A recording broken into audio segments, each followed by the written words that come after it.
Rocks rolling down the slopes of a rumbling volcano, pushing other bigger rocks on their way, and eventually tumbling down into the ocean in a humongous cascade, causing a wave the height of which the world's never seen before. This is what might happen if the Helena slump of the Hawaiian Big Island falls off into the water. The Kilauea volcano is far from dormant.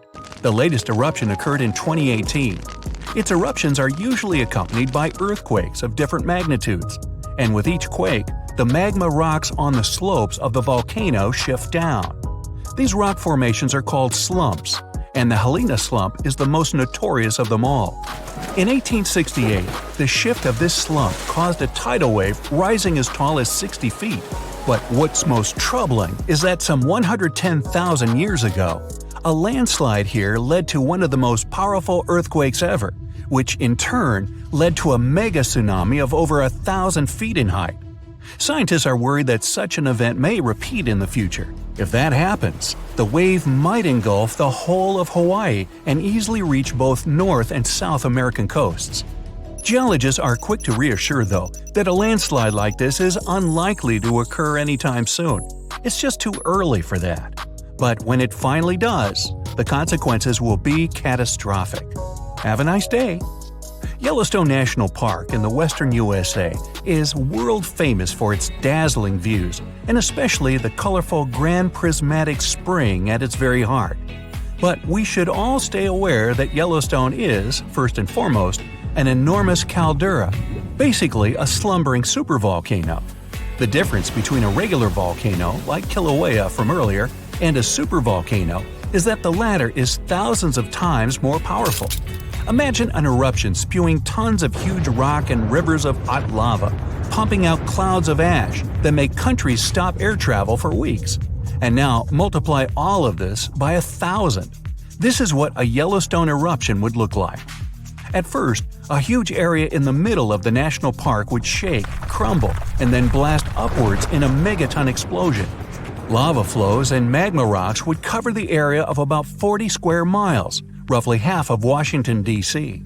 But the greatest danger is the volcanic ash. The ashen plume would rise miles above and get carried by the wind in every direction. Since the eruption would be far from ordinary, the spread and damage would also be much greater than usual. The ash is thick and heavy, so it would cover a vast area in a blanket, destroying crops and even buildings. Worse still, it would spread in the air and block out the sun, leading to a drastic drop in temperature and an artificial winter.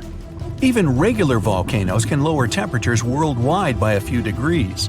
A supervolcano may potentially cause a new ice age. Luckily, the chances of Yellowstone supervolcano erupting in the near future, or at all, are extremely low. There have been only 3 of those in the history of Earth, and there's no evidence such a disaster should repeat. Scientists estimate the probability at 0.00014%, which is lower than the chances of an asteroid wiping us all out. Speaking of which, if dinosaurs could talk, and were at least still alive for that matter, they'd tell you that asteroid threat is as real as it gets. Scientists at NASA say they've tracked 90% of all near-Earth asteroids of significant size, and none of them are a matter of any concern. But there are still the other 10% in the great unknown. What's more, asteroids can change their line of flight because of the pull of other celestial bodies and eventually turn our way. Lucky us! Now, if an asteroid big enough, like a mile across, hits the Earth, it will first cause an explosion powerful enough to erase a dozen big cities in a matter of seconds. Then the impact will raise a cloud of dust and debris that will block out the sun, just like the ash cloud from a volcano, and cause a centuries-long winter on the whole planet. But even if it falls into the ocean, which is more likely, a resulting wave will rise several miles high, washing coastal cities off the face of the planet. But at least there won't be a new ice age. Although scientists are pretty sure there's no such threat in the near future, it can't be ruled out completely, and humanity needs at least 5 years to prepare for this event. If a big near-Earth asteroid suddenly changes its course and turns right toward our planet, we won't stand a chance against it. Disaster movie, anyone? A much more probable calamity, though, rests right beneath our feet. It's the San Andreas Fault in California. The fault has been ready for rupture for years now, and scientists estimate that an earthquake along this line is likely to occur in the next 3 decades. And when it happens, it won't be nice. They expect a magnitude of 8.0, which is comparable to some of the most devastating quakes in history. It's all the more dangerous since California is home to some of the most populated cities in the western U.S., including Los Angeles and San Francisco. High-rise buildings are common there, and they're particularly vulnerable against underground shakes. The San Andreas earthquake might cause a whole lot of damage both to cities and countryside. In the worst-case scenario, the ground might break apart, destroying buildings, farms, and changing the landscape altogether. Still, scientists believe that the probability of such a quake is only 7% for the next 30 years. So, there's a rather big chance, 93%, that we'll never see that in our lifetime. Yet, there's another earthquake hazard not so far away from the previous one: the megathrust in Chile. The country sits right above the subduction zone, an area where 2 tectonic plates meet and go one beneath the other. At the place of their meeting, stress has accumulated because of their continuous movement, and once that strain is too much, a major earthquake occurs. Chile has experienced a lot of quakes in the recent years, and scientists are worried those might be preparing the area for a really big one. They believe a great earthquake is due to happen before the end of the century, and it might be devastating to the coastal area. Even smaller quakes caused tsunamis that flooded the west coast, and a huge one like that is likely to raise a wave of incredible height. On the bright side, Chile now knows to prepare in advance for the coming natural disasters, and geologists are pretty sure people will be able to evacuate before the earthquake strikes. In September of 1859, astronomer Richard Carrington was looking at the sun and suddenly saw a bright flare on its surface. He made a note of it in his records, but only realized how important it was a couple of days later. The energy from that flare reached Earth and struck it directly, causing northern lights to appear above Cuba and burning telegraph lines all around the world. This was dubbed the Carrington event, and it was a solar storm. Such storms hit the Earth fairly often, but none of them were so powerful as the Carrington event, neither before nor after. But in 2012, astronomers registered a similar solar flare whose energy nearly hit our planet once again. If it had been just a week earlier, we'd have been in big trouble. Today, humanity relies on electricity in almost every aspect of life, and a powerful solar storm would mess with the electromagnetic field of Earth a lot. All electric appliances would either shut down or short-circuit, and huge transformers powering basically everything would go out of order for good. It would take years to repair them, and the cost of such a massive blackout would count in trillions of dollars. The worst of it is that science is almost unable to predict solar storms, and even if we could know about them in advance, we'd be powerless to stop them. The flare happens in a matter of seconds, and it takes about 8 minutes for the particles to reach the Earth's atmosphere, causing the disturbance. The power outage would come a bit later, in a day or so, when a massive cloud of plasma gets to our planet. At the moment, there's no protection against solar flares, and the chances of one powerful enough to cut all of our electricity in the next few years are quite high, about 12%. The only good thing about all this is that we now know of such a possibility and can at least prepare in advance. Hey, don't forget to pack some underwear and socks. You'll always need those. We are up for a crazy Atlantic hurricane season. It may be even worse than that of 2005, the year that brought us Hurricane Katrina. That one took 1,392 lives and cost the country over $100 billion. Experts predict there will be between 17 to 25 total named storms. Some of these storms are about to become hurricanes, with winds reaching over 100 miles per hour or higher. We're already seeing storms sweep across the country, bringing dangers like tornadoes, flooding, and hail.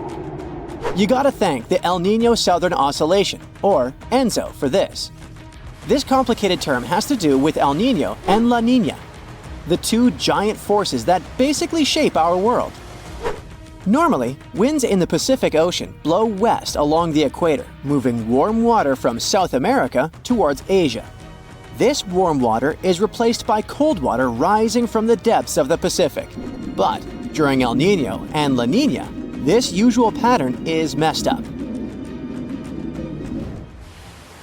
El Niño is the warm phase of the Enso cycle. During El Niño, the equatorial winds weaken, causing warm water to shift back towards the west coast of the Americas. This means less cold water rises to the surface. The weather in northern parts of the US and Canada become drier and warmer because of it.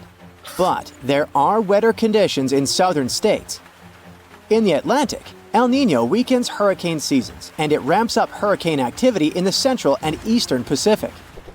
In Africa, it brings more rain to East Africa but less to southern Africa, West Africa, and parts of the Sahara. La Niña is the cold phase of the Enso cycle. During this phase, the westward winds along the equator in the Pacific are stronger than usual, and they push more warm water towards Asia. And because of it, colder, nutrient-rich water rises to the surface along the Americas' west coast. These colder Pacific waters push the jet stream northward, giving us drier weather in the southern US, but wetter and colder conditions in the Pacific Northwest and Canada. La Niña also brings warmer winters to the southern US and cooler than normal temperatures to the north. La Niña usually calms hurricane activity in the Pacific, but intensifies it in the Atlantic. In 2023, El Niño was in charge, and it took most storms up before they got to the US. But this year, we've switched to La Niña, and this lady brings us colder water in the Pacific and a pattern that lets storms move a little farther west and reach the Caribbean. And when they get there, they can easily move into the Gulf and affect Florida and other states. The upcoming intense Atlantic hurricane season also has to do with a strong monsoon season in West Africa. It creates moisture and waves off Africa's coast and can travel along the Atlantic and spur hurricanes. The Atlantic hurricane season runs from the 1st of June to the 30th of November, and most activity happens between mid-August and mid-October. Since the 1950s, tropical cyclones have been given names to make it easier for meteorologists to inform the public about them. You're more likely to remember that Leslie is coming than Hurricane X34D is on the way, right? So there are 20 names on the alphabetical list this year, from Alberto to Beryl to Valerie and William. Let's hope it won't get as terrible as the Galveston hurricane. The most fatal natural disaster in U.S. history hit Texas in the year 1900. A Category 4 hurricane smashed into Galveston, demolishing over 3,600 buildings with winds over 135 miles per hour. It took the lives of between 6,000 and 12,000 people. One of the reasons it became so fatal was poor communication policy. Days before the disaster, it was clear to a professional weather forecaster that the storm was moving west. But the Weather Bureau in Washington predicted it would go over Florida and up to New England, which was way off. The Bureau was just 10 years old then, so hurricane science in the US wasn't very advanced. Cuban scientists were excellent at tracking storms because their region is so prone to them. So they knew it was heading towards the Gulf of Mexico. Unfortunately, the director of the Weather Bureau was so jealous that the Cuban forecasters were better than the American ones that he cut off the flow of information from Cuba and made it difficult for local forecasters to issue warnings without going through Washington. In the days before the storm hit, the chief observer in Galveston began to suspect that Washington's forecast was wrong and tried to warn the city, but it was too late. The hurricane left Galveston in ruins. After this hurricane, the Weather Bureau started improving communication, both internationally and within the U.S. The officials in charge are doing everything possible to improve forecasts, support the people, and help the affected areas recover more easily after the hurricanes hit. They're going to try new forecast models to predict tropical cyclones getting stronger, help emergency and water managers prepare for potential flooding, and protect people and infrastructure. Coastal weather buoys in the tropical Western Atlantic and Caribbean have been upgraded, and new drifters and sail drones, underwater gliders, and a lightweight drop sonde will provide real-time data. There are also some things you can do to ensure your safety before, during, and after a hurricane. If you live in a hurricane-prone area, Florida, Georgia, and the Carolinas, you must always be prepared before the high storm season. Make up a family disaster plan that will outline your actions during an emergency. Map out several evacuation routes in case your primary one is blocked, and decide on a meeting place if you get separated. You can arrange drills to teach family members how to shut off water, gas, and electricity, and even make sure the youngest knows how to call emergency services. Pack a disaster kit that will be ready to go at a moment's notice. It should include essentials like food, water, a first aid kit, and flashlights to last at least 72 hours on your own. You can buy a generator to make sure you have electricity in case of a power outage until the power returns. Keep it in a secure place, away from rain and rising water, with proper ventilation. You're also going to need self-powered radios and flashlights. If you can, add a safe room to your house that's strengthened to withstand high winds with reinforced concrete ceiling, floor, and walls. Make sure you have enough canned and non-perishable food and bottled water for at least 3 days.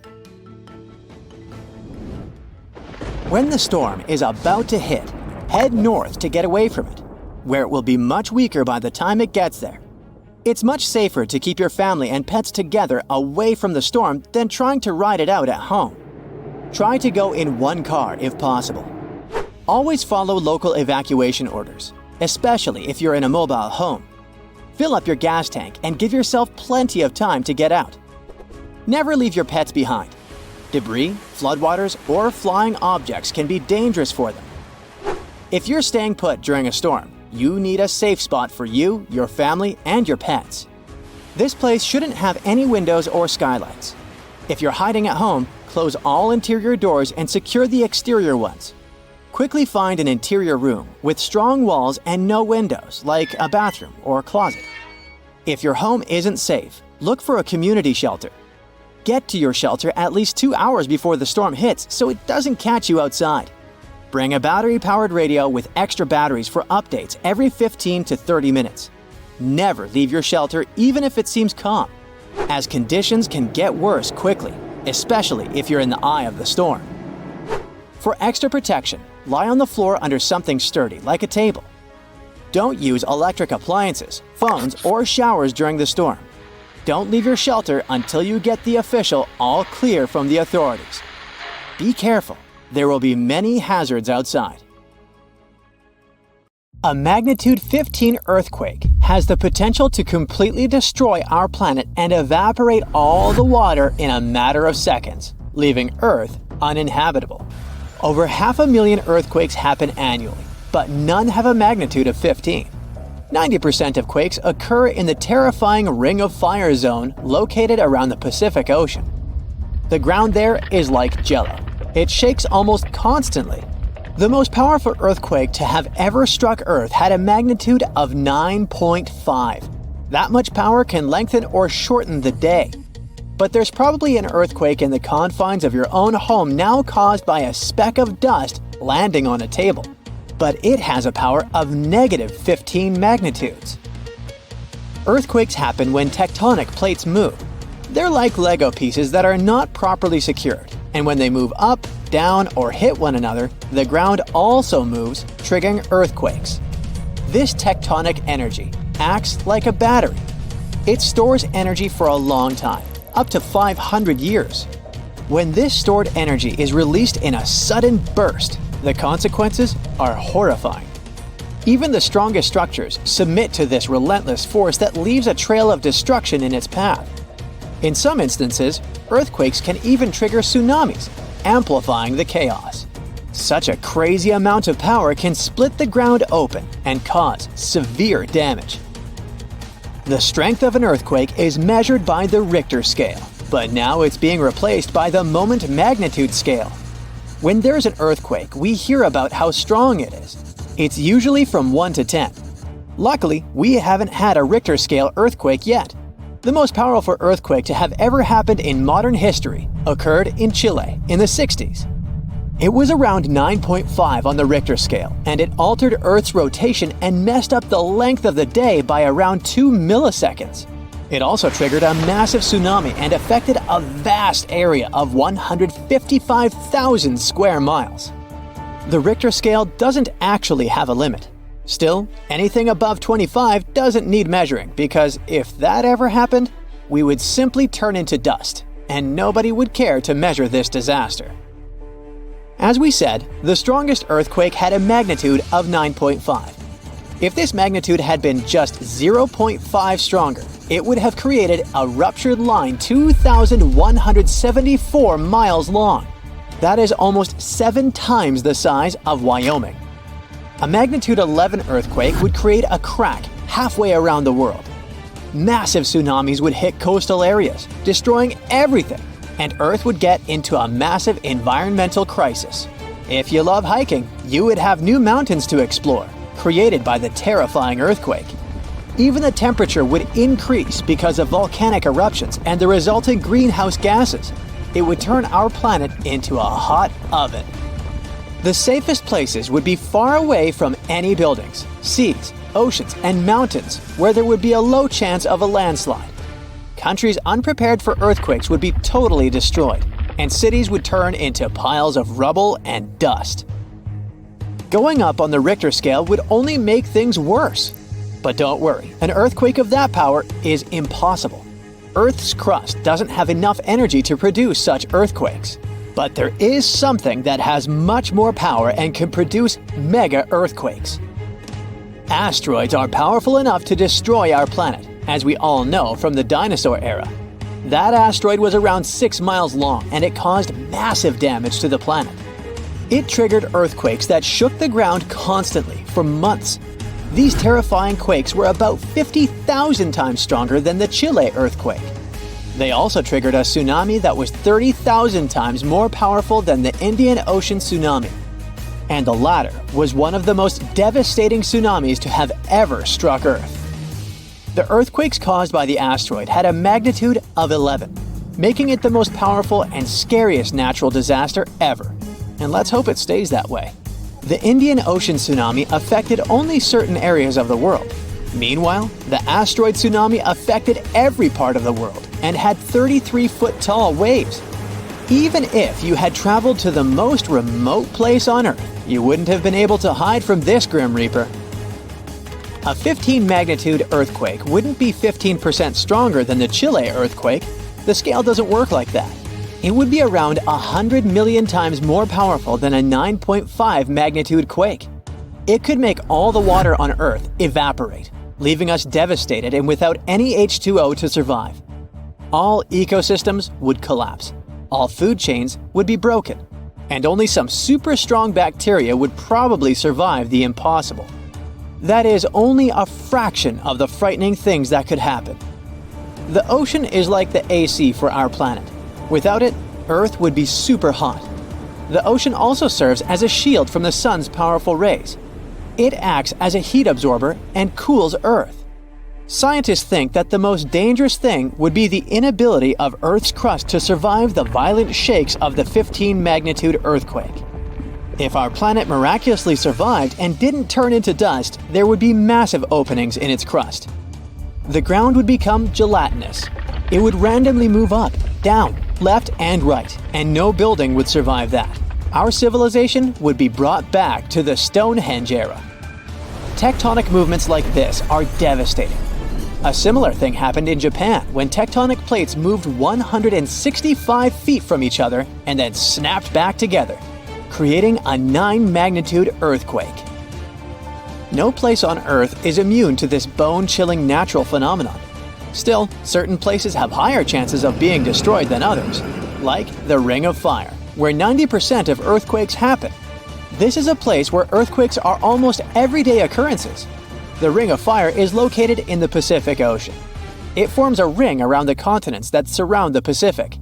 There, several tectonic plates meet, creating highly unstable ground.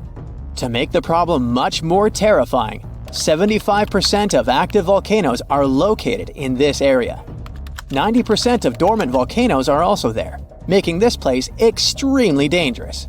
Scientists carefully study this region to find a way to predict when the next earthquake might strike. The Ring of Fire is not the only place at risk of earthquakes. In California, along the San Andreas fault line, two tectonic plates have been storing power for more than 200 years. The San Andreas Fault is 715 miles long and has the potential for a massive earthquake. This region has its fear of violent earthquakes like the one that happened in San Francisco in 1906. It had a magnitude of 7.8 on the Richter scale. Scientists' predictions are terrifying. They say that the chance of a 6.7 magnitude earthquake is very high in the area. If all hell starts to break loose, you should know how to survive. Avoid anything that might fall on you, like windows, closets, or unstable ceilings. The official phrase from emergency experts is drop, cover, and hold on. Stay low to the ground. Hide under something stable like a table, and remain there until the shaking stops. Make sure to stay in your shelter for another minute or two, just in case there are aftershocks or loose debris. Use your nose and smell for gas. If you do smell it, don't turn the lights on or do anything that might ignite it. Stay strong and be safe. If all the volcanoes on Earth suddenly erupted together, it'd be loud. We'd also have around 1,500 of these formations bursting at once. Now, normally it's just 10 to 20 volcanoes that are active each day. But what would the world look like if they all blew their tops simultaneously? Geologists think it wouldn't be pretty. Even if only the land volcanoes erupted together, it would set off a chain reaction way worse than anything we've ever seen before. The two big problems would be ash and volcanic gases. While the explosions in lava would be damaging for people nearby, the real danger lies in what happens next. A thick layer of ash would cover the planet, blocking out sunlight completely. No sunlight means no photosynthesis, which means crops would fade away and temperatures would drop considerably. And all this ash cloud could remain in our atmosphere for up to 10 years. Now, ash aside, there's also acid rain to worry about. Volcanic gases like hydrochloric acid and sulfur dioxide would mix with the atmosphere and fall back down as acid rain. This type of weather would harm the groundwater and ocean surfaces. Even if humans would find a way to survive up to this point, we'd have no corals and no other sea creatures around. Scientists have seen similar events in Earth's history at a smaller scale. Big volcanic eruptions have been linked to mass extinctions. When Mount Pinatubo erupted in 1991, it cooled parts of the world for 2 years. But the extra carbon dioxide from these eruptions could also heat the planet, the same way we turn our stoves to broil for that extra crispy layer on our casserole. Geologists also mentioned that there's evidence in our atmosphere that stuff like this may have happened in the distant past. During the Cretaceous period, carbon dioxide levels were way higher than today, which made it difficult for marine life to thrive. Who would survive all this? Probably just some extremophiles, these organisms that survive in harsh conditions like hot springs or deep undersea vents. As for humans, we could all lay low in underground bunkers until things clear up, or build multiple space stations that could fit us all. Yeah, right. The chances of all volcanoes erupting at once, though, are very slim. Whew! That's because there isn't one giant source supplying all the volcanoes on Earth. Each one of these openings has its own deposit of magma, except for a few cases where they indeed share the supply.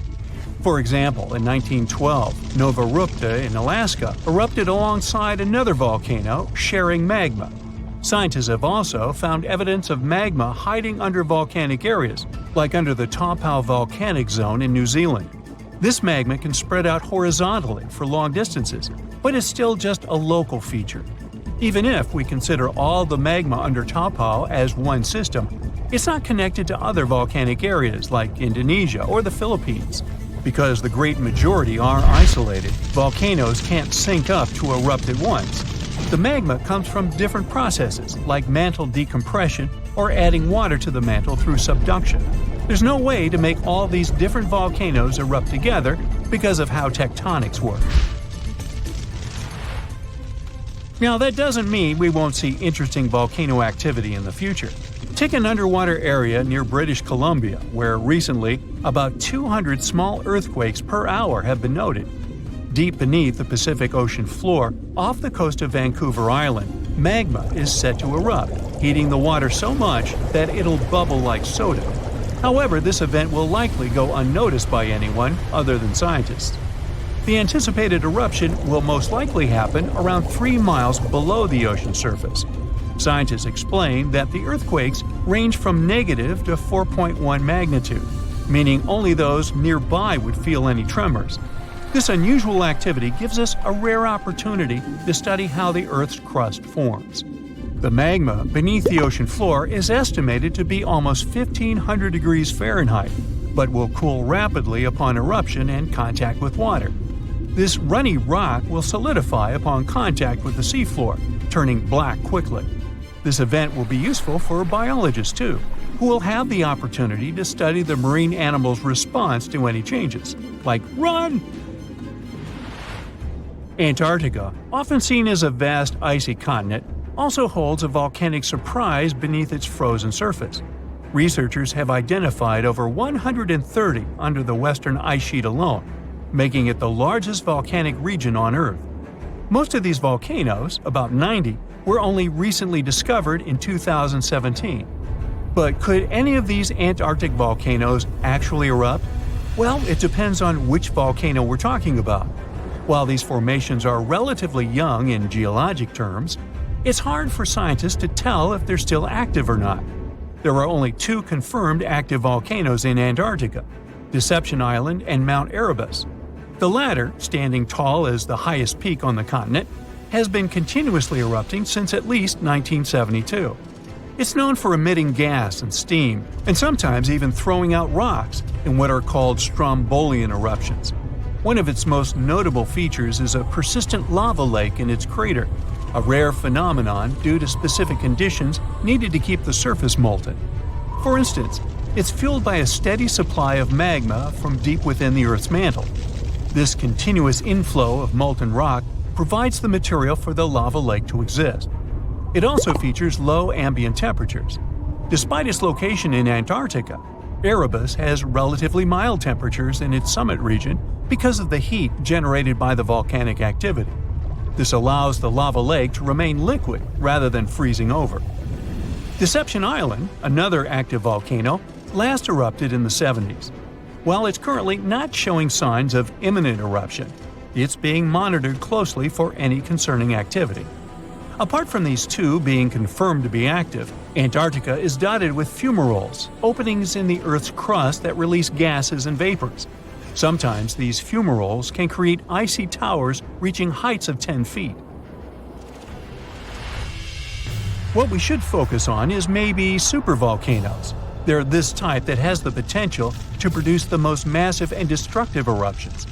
Unlike the typical one, which has a single vent, supervolcanoes have a vast magma chamber beneath the surface, spanning tens or even hundreds of miles in diameter.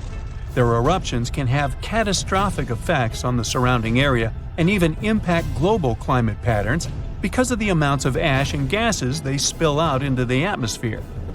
One famous supervolcano is the Yellowstone one, which some say is gearing up for another eruption. It has the capacity to unleash a colossal eruption, spewing over 240 cubic miles of material.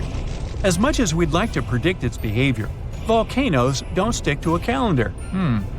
On the contrary, eruptions simply happen when there's enough magma beneath the surface. There also needs to be enough pressure for the magma to travel upwards. As far as we can measure, these conditions are not currently met at Yellowstone. Sure, many volcanoes operate on a cyclical pattern, but that doesn't mean Yellowstone is overdue. In fact, Yellowstone has had just 3 major eruptions over the past 2.1 million years. Also, the term supervolcano refers to the formation's size, not necessarily how fussy it is. Yellowstone's monitoring is extensive, tracking seismicity, ground deformation, thermal emissions, gas, water chemistry, and surface changes. Signs of an eruption would include thousands of earthquakes over a short period. We'd also see deformation on the ground and weird gas emissions ahead of time. Stable as it might look like for now, the consequences of it having a major eruption could look ugly.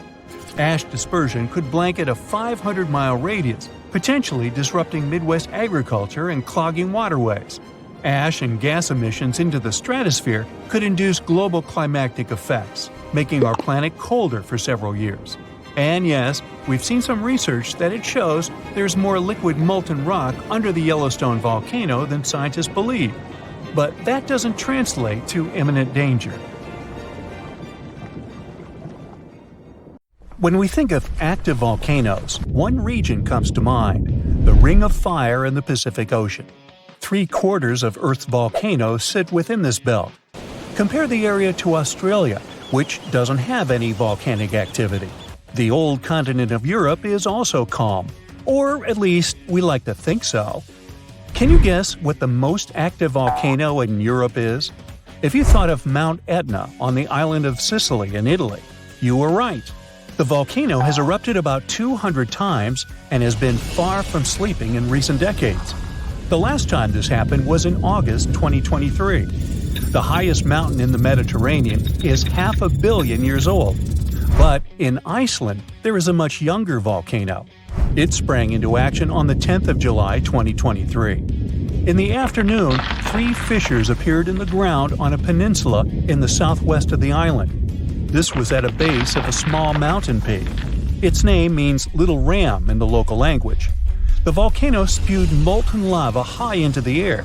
There were also gas plumes in the area. But the scientific community wasn't surprised by the event. They already knew about the volcanic area that stretches between the cities of Reykjavik and Keflavik. Its name is hard to pronounce. Hey, I want to buy a vowel. It had already erupted during the previous 2 summers. This activity came after 8 centuries of dormancy. In the days leading up to the latest eruption, seismologists, the scientists who study earthquakes, recorded over 12,000 tremors. When the ground opened up in July, the fissures were over 1.5 miles long. The following morning, 2 of them closed. All the lava was now coming out of the last fissure. It grew into an elongated cone, the simplest shape of volcano we are all familiar with. The lava soon filled a large crater. It grew almost 100 feet tall during the first week, and it is still growing.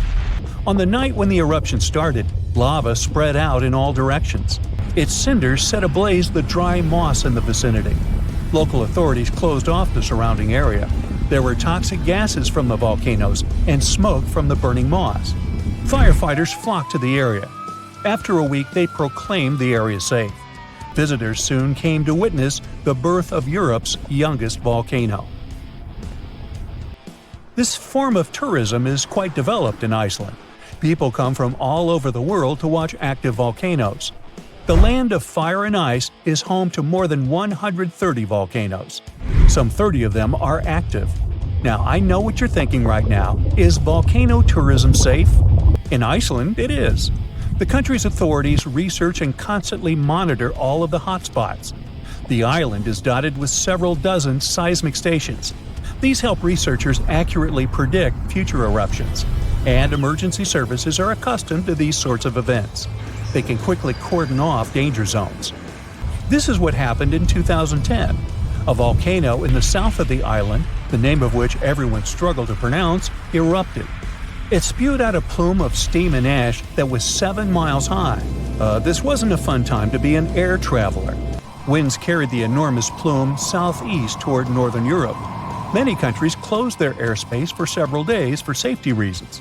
The volcano erupted in March, but the Earth was shaking from January the same year, so seismologists knew that an eruption was approaching.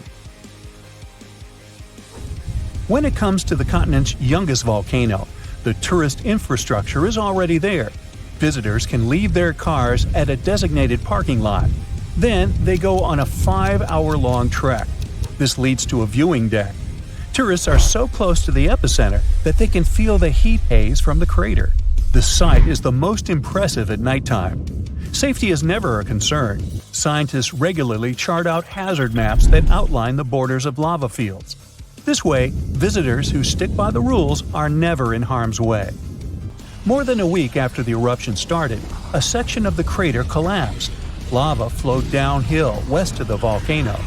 This majestic smoldering hot river is slow-moving lava. Scientists categorize it as an AA type. The term is Hawaiian. It describes basaltic lava that has a rough and brittle surface. The flow is composed of broken lava blocks that are called clinkers. They fall off as the substance flows. This reveals red-hot areas. The cooler sections of lava are gray and black in color. When it moves forward, it produces a distinctive sound like shattering glass. Nearly a month after the eruption of the new volcano, we got aerial footage of an interesting phenomenon. A tornado formed directly over the lava flow. This occurs due to the high temperatures in the area. When the conditions are right, a column of heated air can easily turn into a mini tornado. Scientists observed a similar event happen during the 2018 eruption of Mount Kilauea in Hawaii. The lava fields of Europe's second-largest island tell the story of the creation of Iceland. It sits above the place where the North American and Eurasian plates meet each other. Tectonic plates are huge rocky chunks of Earth's most outer layer. There are roughly 20 of them. They rest on a partially molten layer of rock. All the lava we see on the surface starts its journey here. You could say that these plates float on molten rock. Their boundaries are unstable, so when two plates grind past each other, they release tremendous amounts of energy. The formation of volcanoes is one result. These are places where the molten rock travels upward to the surface. Iceland began to form some 60 million years ago. The tectonic plates under the ocean drifted apart. Enough lava piled up on the surface to create solid ground. This ancient rock is under the waves today. As new lava reaches the surface and cools down, it pushes the old rock away from the center of the island. That's why the oldest parts of Iceland aren't 60, but only 16 million years old. The country's active lava fields are young in geological terms. Some of them are under 1,000 years old. Scientists consider the island a hot spot for volcanoes, pun intended. Nearly a third of the basaltic lava that reaches the Earth's surface in recorded history came from Icelandic eruptions. Fissure swarms, like the ones before the 2023 eruption, cover 30% of the Nordic country. For this reason, only a quarter of the island is inhabited. Norse Vikings were the first people to settle in Iceland at the beginning of the 10th century. Nature threw them a loud welcoming party. Just a few years after their arrival, they witnessed one of the greatest volcanic eruptions in history. Vikings came from a region without volcanoes, so they had no clue as to what was going on. Today, Icelanders are used to such events. This is good because their homeland is entering a new era of volcanic activity. Volcanologists suspect that recent events are an introduction to decades of more frequent eruptions. The peninsula that is home to Earth's youngest volcano is just 17 miles southwest of Iceland's capital city. It's been dormant for a long time. Present-day eruptions there are a reminder that the natural processes that created Iceland are still ongoing. Recently, scientists discovered that there's a historical link between volcanic eruptions in the north of Europe and glaciers. Our planet went through at least 5 major ice ages.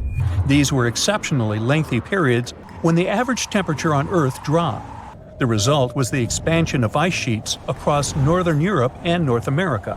The last ice age ended some 10,000 years ago. Researchers are still trying to fully understand how these glacial periods affected volcanic activity. They suspect that the sheer weight of all that ice disrupts the flow of magma underground. When glaciers retreat, the pressure is lifted. This makes it easier for lava to flow upward to the surface where it bursts.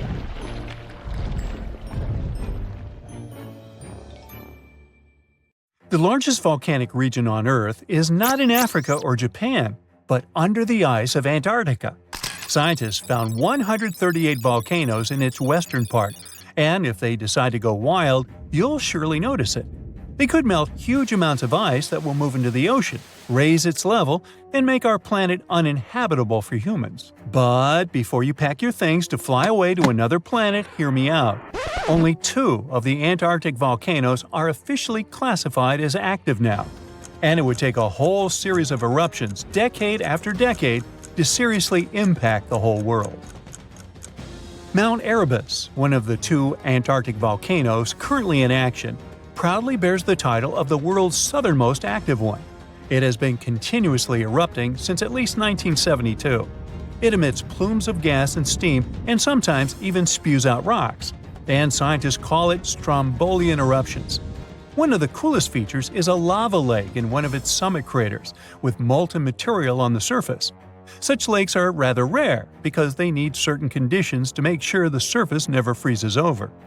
The second active volcano is Deception Island, a horseshoe-shaped landmass. It is the caldera of an active volcano that last erupted over 50 years ago. Scientists who monitor it say it shouldn't go wild anytime soon. Antarctica also has plenty of fumaroles. Those are volcanic vents that release gases and vapors into the air. In the right conditions, they can spew out enough stuff to build fumarolic ice towers up to 10 feet tall. Scientists keep an eye on the Antarctic volcanoes with seismometers that detect when the Earth starts trembling from volcanic activity. Sometimes they also use more complicated tech, but it's all really challenging because of how far away this polar region is and how tricky it is to get there. That's why no one can predict when one of the continent's volcanoes that are now sleeping might erupt. We can guess what this waking up would look like if we analyze the events from nearly 20,000 years ago. So, shall we? One of Antarctica's sleeping volcanoes, Mount Takahe, had a series of eruptions and spewed out a good amount of halogens rich in ozone back then. Some scientists say these events warmed up the southern hemisphere. Glaciers started to melt and help finish the last ice age. For these events to repeat, we'd need a series of eruptions with substances rich in halogens from one or more volcanoes that are now above the ice. It's an unlikely scenario, but since it already happened in the past, it's not completely impossible. As for volcanoes hiding under a thick layer of ice, it looks like their gases would hardly make it to the atmosphere, but they would be strong enough to melt huge caverns in the base of the ice and produce a serious amount of meltwater. The West Antarctic ice sheet is wet and not frozen to its bed, so this meltwater would work as a lubricant and set the overlying ice into motion soon. The volume of water that even a large volcano would generate in this way is nothing compared to the volume of ice beneath it. So, a single eruption wouldn't make a difference. But several volcanoes erupting close to or beneath any of the western Antarctica's big ice streams would. Those ice streams are rivers of ice that take most of the frozen water in Antarctica into the ocean. If they change their speed and bring unusual amounts of water into the ocean, its level will rise. As the ice would get thinner and thinner, there would be more and more new eruptions. Scientists call it a runaway effect. Something like that happened in Iceland. The number of volcanic eruptions went up when glaciers started to recede at the end of the last ice age.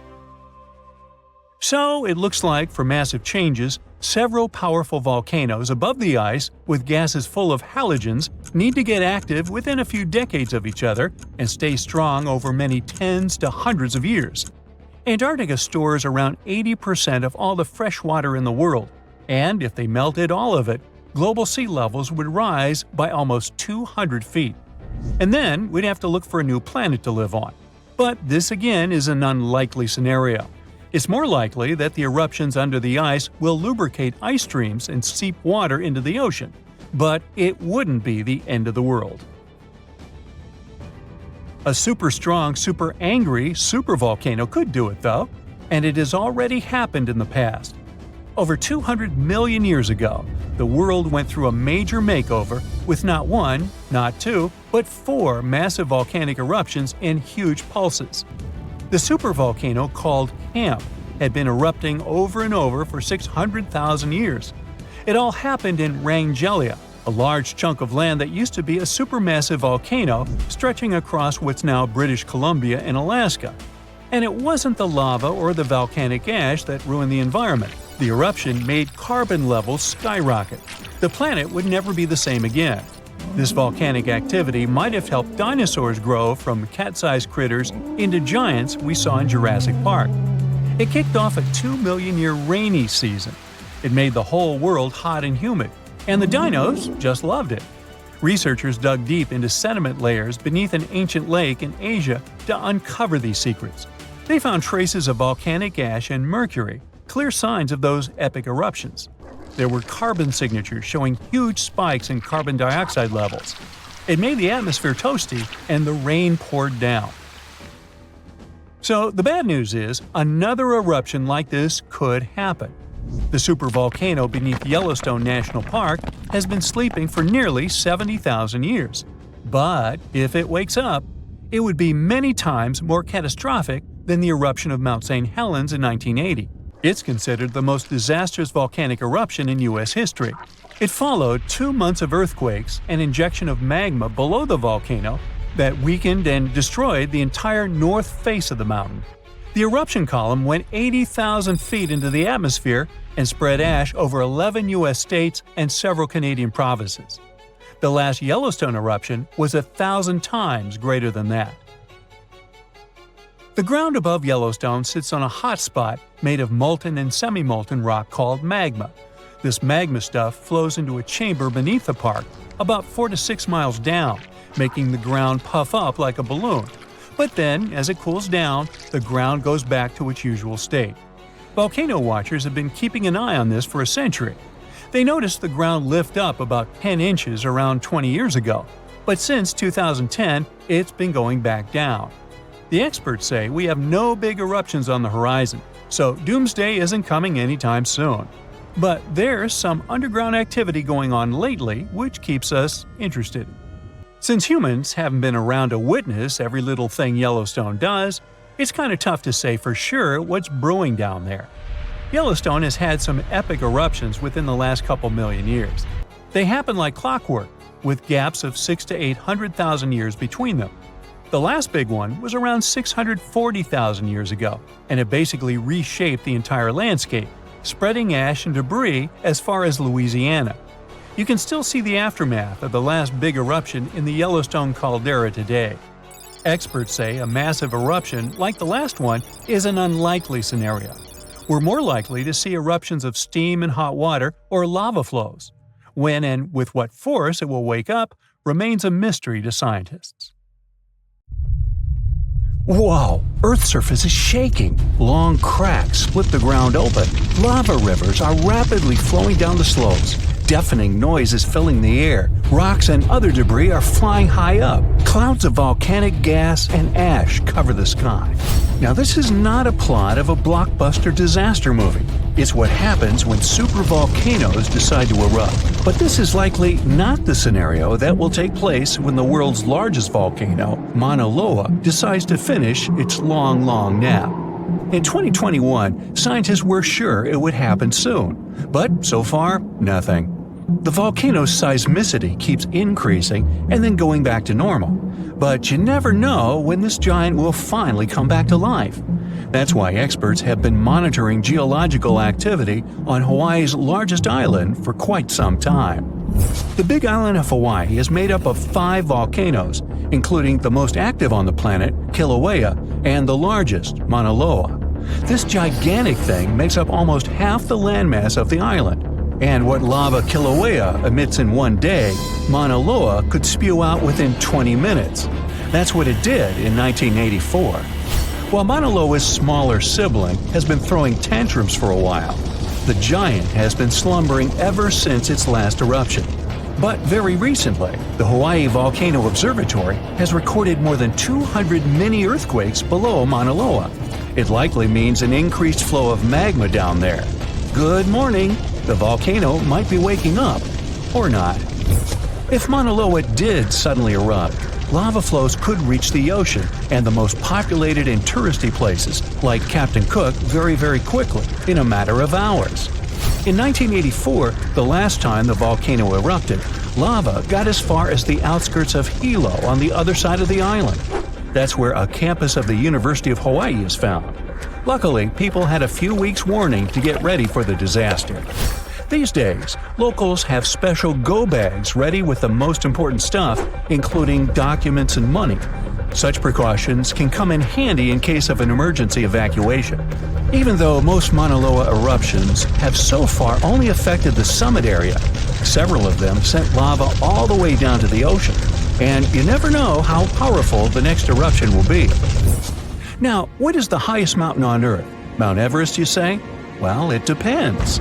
From seafloor to the summit, Mauna Loa is 1,000 feet taller than the famous Himalayan peak. The volcano is so big, it makes the Pacific plate it's sitting on literally slump under its weight. Scientists say that when this monster of a volcano erupts, the volume of lava coming out per unit will be life-threatening. Over its recorded history, Mauna Loa has been erupting regularly, almost every 6 years. And even though the last eruption of the volcano occurred about 40 years ago, scientists are certain it'll happen again. Now, remember the scene I showed you at the beginning? Well, you can relax. It's not likely to happen with Mauna Loa. The thing is, big island volcanoes, including Mauna Loa, aren't very volatile. That's because they're shield volcanoes. These volcanoes got such a name because they aren't really very high and resemble a warrior's shield placed flat on the ground. Shield volcanoes get formed by very fluid lava. It travels farther and forms much thinner flows than lava erupted from a stratovolcano, which is conically shaped and tall, like the infamous Krakatoa in Indonesia. So if, or should I say when, Mauna Loa erupts, there probably won't be ash clouds and tons of debris. The most dangerous thing will be lava. Since Mauna Loa is a shield volcano, its lava is extremely fluid and voluminous, which allows it to flow far and fast. Using theoretical vent maps, experts from the Hawaii Volcano Observatory have made charts of possible lava flows. They're kind of worried about earthquakes clustering at high rates. It likely means that lava is on the move under the surface. 500 to 600 earthquakes per day are a serious reason to be on high alert. On the other hand, it doesn't necessarily mean a disaster or inevitable eruption. Around a decade ago, several earthquakes that happened at the same time signaled that something was happening under Mauna Loa. But an eruption didn't occur. Instead, half the volcano shifted a bit to the south. This way, it probably gave more room to magma so that it had enough space to stay beneath the surface. Now, let's get back to the catastrophic eruption we saw at the beginning of the video. That's what often happens when a supervolcano erupts. Those are volcanoes that have at least once had an eruption with a volcanic explosivity index of 8, which is the largest recorded number on the index. Supervolcanoes are often extremely large, with no cone at all. That's because they're typically the remains of gigantic magma chambers that once flared up, leaving behind a caldera. They're usually found over hot spots. Supervolcanoes can produce super eruptions, and when they do, they blow more than 240 cubic miles of ash, molten rock, and hot gases up into the air. In other words, 4 super eruptions could fill the Grand Canyon to the brim. Supervolcanoes get formed when gigantic volumes of scorching hot magma are trying to escape from deep underground. This magma rises close to the surface but can't break through Earth's crust. That's why a huge pressurized pool of bubbling magma gathers at a depth of only several miles. The pressure keeps growing because more magma is trying to get to the surface until, bam, a super eruption occurs. The most recent super eruption happened in New Zealand. Well, when I say recent, I mean around 26,500 years ago. Nah, I wasn't around then. That's when a supervolcano beneath the surface of Lake Tahoe spewed into the air more than 300 cubic miles of ash and pumice. Imagine 500,000 Great Pyramids of Giza flying up at the same time. That's how incredibly powerful that eruption was. But the most exciting and confusing thing about the eruption was that the Tahoe volcano simply didn't go off like many others. At first, everything was going as usual. More than 200 square miles of magma had built up under the surface, and the pressure was getting higher and higher. But after the rock cracked and the first part of lava rushed out of the crater, something went wrong, and the supervolcano took a break. Only several months later, the disastrous eruption shook the ground, and thousands of tons of lava, rocks, and ash flew high into the atmosphere. But the age of supervolcanoes isn't over. The most infamous of them all is probably the one in Yellowstone National Park. This giant handles at least 3 mega-powerful eruptions, and who knows how many smaller ones. If this monster erupted anywhere as strongly as it did 2.1 million years ago, it would spit out more than 588 cubic miles of red-hot material. You can probably picture it more vividly if I tell you that this volume is comparable to 65 million Capitol rotundas in Washington, D.C. piled together. Wow. Anyway, scientists are sure that Yellowstone doesn't present any danger these days. For an eruption to happen, magma inside must be at least 50% molten. With the Yellowstone caldera, this number is just 5 to 15%. But of course, Yellowstone isn't the only supervolcano on our planet. There's also New Zealand's Tabo you already know about, Japan's Eri Caldera, California's Long Valley, Indonesia's Toba. Any of them can one day produce a super eruption. There are also several so-called supervolcanoes that haven't lived up to this name yet because they've never produced anything like a super eruption. For example, in 1883, Indonesian volcano Krakatoa went off. The power of the eruption tore the volcano's walls open, and cold seawater rushed into its molten insides. The difference in temperature made the volcano blow up with a deafening boom. It was clearly heard 2,000 miles away in Australia. It earned the blast the title of the loudest sound in history. But even though the consequences of this event were truly catastrophic, it still turned out not powerful enough to be called a super eruption.